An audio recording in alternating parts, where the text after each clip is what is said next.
Hi ICS fam, welcome to our vlog as your hairstylist slash hairdresser. So as you can see guys, yung hair condition ng client po natin is hair color treated. Pero kung mapapansin ninyo, ibabaw lang po yung color, may color kasi nga po DIY lang po yung ginawa niya.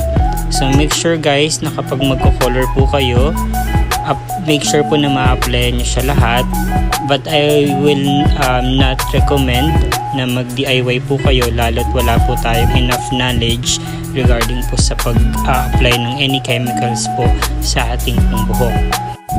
Then sa case po na to, ang budget lang po ng customer is for reband lang. Pero na-inform ko na din po si customer na may tendency na mag-dry yung ibabaw niya since yun yung may chemical or yun yung may hair color niya. So in-advise ko talaga sa kanya na magpa-treatment siya. But since ang budget niya lang po talaga is for reband lang and student pa lang din si client, so hindi parang pilitin pa natin siya. Parang din naman tayo nag-grade to niya. Charot! Proceed na tayo sa rebonding process. So, ang ginawa ko dito or technique ko dito guys is nilagyan ko muna yung mga part na walang color. Kasi may tendency na masunog po yung may color niya since chemical treated na siya.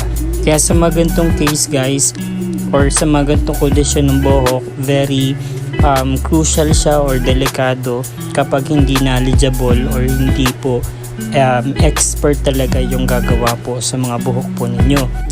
Kaya make sure po na pupunta lang po kayo dun sa mga pinagkakatiwalaan po ninyo na salon or hairdresser. Then after po nating matest na okay na po yung regrowth niya, in-apply na din po natin yung part po na meron color para po mapantay pa din po yung pagkakaluto niya. Then mas maganda po yung magiging outcome ng ating pong reband. Again, this is the before and this is the after. Super happy si client sa naging outcome ng reband po natin. And again, thank you for trusting ICS Studio. And since itong client natin is walang treatment, I advise the client na habang nababanlawan yung buhok niya, may tendency mag-dry to since na meron siyang color history and then na-reband na rin siya.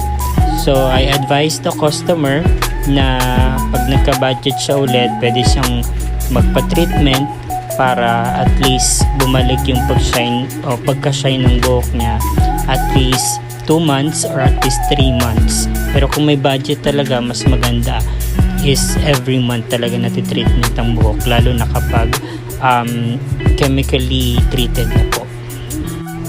And again guys, iwasan po natin mag-DIY lalo't wala po tayong enough knowledge pagdating po sa mga chemicals na i-apply po natin sa buhok po natin.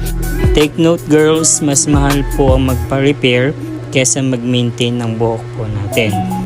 For inquiries, don't forget to message us to book your appointment for your convenience. Maraming salamat po. God bless.